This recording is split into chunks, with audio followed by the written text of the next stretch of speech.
بسم اللہ الرحمن الرحیم۔ مسائل کا سلسلہ چل رہا تھا، روزے سے متعلق مسائل عرض کیے جا رہے تھے۔ آج ایک مسئلہ روزے سے متعلق یہ ہے، سحری کے بعد دانتوں میں اگر کوئی چیز اٹکی ہوئی ہو، جیسے کبھی داڑھ کے دانتوں میں گوشت کے ریشے، گوشت کے چھوٹی سی پیس اگر اٹک گئی ہو، چھوٹا سا حصہ نکلنے پر نہ نکلے، اور بعد میں زبان سے جیب سے اگر کوئی اس کو ایسے نکالنے لگے اور نکالنے کے بعد بجائے باہر پھینکنے کے اندر ڈال لیا ہو، نگل گیا۔ اب مسئلہ یہ ہے کہ کیا دانتوں میں اٹکی ہوئی کسی بھی چیز کو نگلنے سے روزہ ٹوٹے گا یا نہیں ٹوٹے گا؟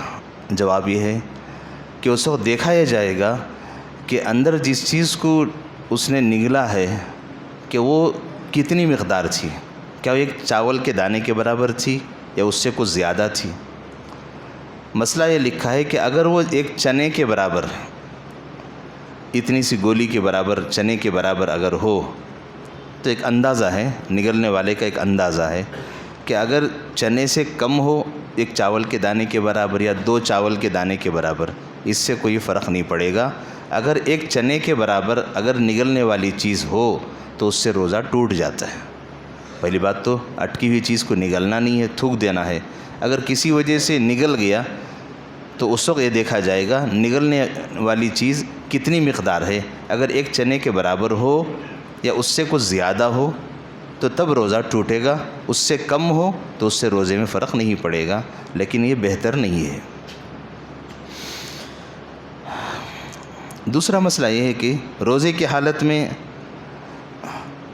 دوائی وغیرہ کو بھاپ کے ذریعے سے منہ میں یا ناک میں لینا، بھپکارے کے ذریعے سے اس میں زندہ طلسمات یا کوئی زنڈوبام وغیرہ ڈال کر بھپکارا لینا، اس سے بھی روزہ ٹوٹ جاتا ہے، کیونکہ اس نے دوائی کے ذریعے سے بھانپ لی ہے، لہذا یہ دوائی کا اثر جب اندر پہنچتا ہے ناک کے ذریعے اور منہ کے ذریعے سے تو اس سے روزہ ٹوٹ جائے گا۔ اور روزے کی حالت میں انہیلر کا استعمال کرنا یا ایسے ہی گیس پمپ استعمال کرنا یا کوئی بھی ایسی چیز کہ جیسے دمہ کا جو مریض ہوتا ہے کہ وہ اگر انہیلر استعمال کرتا ہے تو ان چیزوں سے روزہ ٹوٹ جاتا ہے، لہذا روزے کی حالت میں ان چیزوں کو استعمال نہیں کرنا چاہیے۔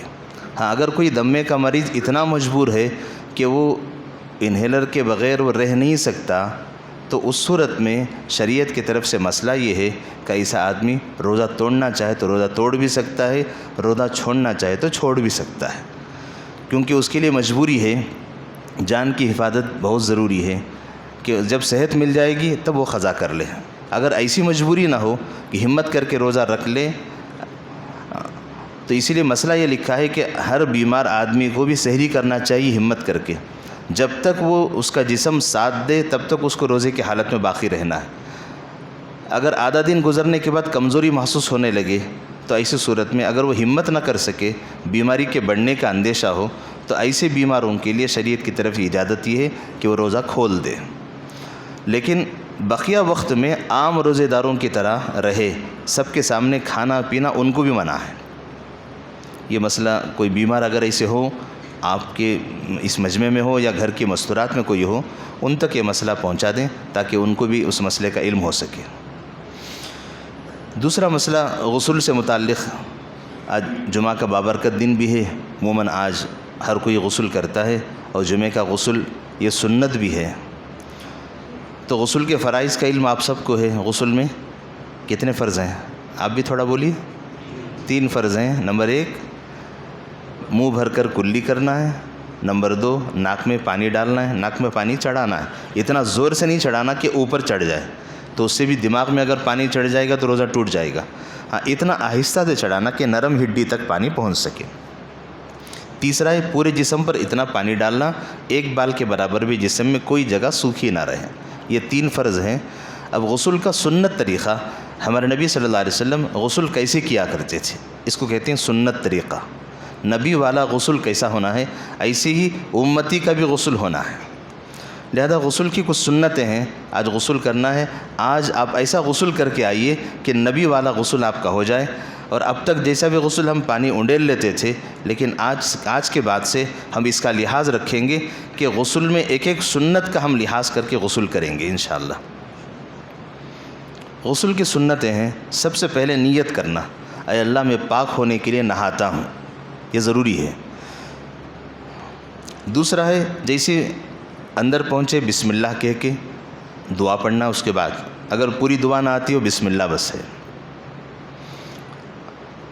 اگر غسل جنابت ہو، پہلے سے اگر غسل ٹوٹا ہوا ہو، گندگی جسم سے نکلی ہوئی ہو، تو غسل خانے میں واش روم میں پہنچتے ہی سب سے پہلے اس گندگی کو دور کر لینا جسم کے اس حصے سے۔ بدن پر کہیں بھی ناپاکی وغیرہ لگی ہو تو اس کو پہلے دھو لینا۔ اس کے بعد اب ہمارا غسل شروع ہوتا ہے، تو اب پہلے وضو کریں گے، جیسے نماز کا ہم وضو کرتے ہیں ایسے پورا وضو وہاں کرنا۔ دونوں ہاتھ دھوئیں گے، کلی کرنا، مسواک کرنا، ناک میں پانی ڈالنا اور پورے چہرے کو دھونا اور دونوں ہاتھ کونیوں تک دھونا، سر کا مسح کرنا، اس کے بعد دونوں پاؤں کو ٹخنوں تک دھونا۔ یہ پورا وضو جیسے نمازوں کے لیے ہم وضو کرتے ہیں، غسل میں پورا وضو کرنا ہے۔ اب اس کے بعد 3 بار سر پر پانی ڈالنا، یہ سنت ہے۔ اور پانی ڈالتے ہوئے انگلیوں سے بالوں میں خلال کرنا، یعنی بالوں کے جڑوں تک جو ناپاکی ہماری پہنچی ہے اس میں انگلیوں کے ذریعے سے بالوں کو رگڑنا، تاکہ پانی کا بھیگاپن ہمارے بالوں کی جڑوں تک پہنچ جائے۔ یہ ان لوگوں کے لیے جن کے بال زیادہ ہوتے ہیں، اور جن کے بال بہت کم ہیں ان کے لیے کوئی بڑا مسئلہ نہیں ہے کہ سر پر پانی ڈالتے ہی پانی پہنچ جاتا ہے، لیکن پھر بھی سر کے بالوں میں ایسے انگلیاں ڈال کر اس کو بھگونا ہے تاکہ جڑوں تک پانی پہنچ جائے، کیونکہ ناپاکی کا اثر جسم کے بالوں کی جڑوں تک بھی ہوتا ہے۔ یہ سنت ہے۔ پہلے سر پر 3 بار پانی ڈالنا، اس کے بعد دائیں کندھے پر 3 بار، اس کے بعد ڈاویں کندھے پر 3 بار، اتنا زیادہ پانی ڈالنا کہ جسم کے نیچے حصے تک پانی پہنچ جائے۔ اب یہ ہو گیا سنت طریقہ۔ اب اس کو کہتے ہیں پاک ہونا۔ اب یہ بندہ پاک ہو گیا۔ اب صاف ہونا یہ الگ مسئلہ ہے، شامپو استعمال کرنا، صابن استعمال کرنا، یہ جو بھی استعمال کرنا یہ اپنی اپنی شوق کی چیز ہے، لیکن گندگی سے انسان پاک ہو گیا، اتنا بھی اگر پانی انڈیل کر اگر باہر آ گیا تو اس غسل سے وہ نماز بھی پڑھ سکتا ہے، روزہ بھی رکھ سکتا ہے، قرآن بھی پڑھ سکتا ہے، کیونکہ وہ شرعی اعتبار سے وہ پاک ہو گیا۔ نہاتے ہوئے جسم کو رگڑنا، دلک جسے کہتے ہیں، رگڑنا، تاکہ جسم میں کہیں بھی سوکھا پن باقی نہ رہے، جیسے بغل میں ناف کے اندر انگلی ڈال کر، کیونکہ وہاں سوکھا پن رہ جاتا ہے، اور ایسی ران کے پاس، ایسی گڑگے کے نیچے، یہ وہ جگہ ہیں جہاں پانی جلدی نہیں پہنچتا، کہ ان جگہوں پر جسم ہاتھوں سے رگڑنا اور ایسی پیٹھ کے حصے میں جسم ہاتھ سے رگڑ کر پانی پہنچانا۔ اگر ایک بال کے برابر بھی جگہ سوکھ گئی تو آپ پاک نہیں ہوں گے۔ جب پاک نہیں ہوں گے آپ مسجد کو نہیں آ سکتے، عبادت نہیں کر سکتے، لہذا اس کا لحاظ رکھنا بہت ضروری ہے۔ اور نہاتے ہو اگر سطر کھلا ہو، یعنی اگر کپڑے کے بغیر نہا رہا ہو تو قبلے کی طرف نہ منہ کرنا ہے نہ پیٹھ کرنا ہے، اس کا لحاظ رکھنا ضروری ہے۔ اس سے غسل ہو گیا، اور اس غسل کے بعد جسم کی گندگی دور ہوگی اور اس پر اللہ کی طرف سے نیکیاں بھی ملیں گے۔ اگر کوئی بندہ غسل تالاب میں جا کر غسل کر رہا ہو یا سوئمنگ پول میں غسل کر رہا ہو، تو وہ جیسے ہی اس میں پانی میں ڈبکی لگائے گا اسی وقت اس کو نیت کر لینا ہے میں پاک ہونے کے لیے نہا رہا ہوں۔ تو نہاتے نہاتے کلی کر لے، اور نہاتے نہاتے ہی ناک میں پانی چڑھا لے، اور تیرتے تیرتے ہی جسم کو رگڑ لے، انشاءاللہ اس سے بھی غسل اس کا ہو گیا، اور اس سے بھی اس کے ذریعے سے بھی وہ پاک ہو جاتا ہے۔ لہذا جو لوگ نہاتے ہیں تالاب میں یا سوئمنگ پول وغیرہ میں، وہ اس کا لحاظ رکھنا ان کو ضروری ہے۔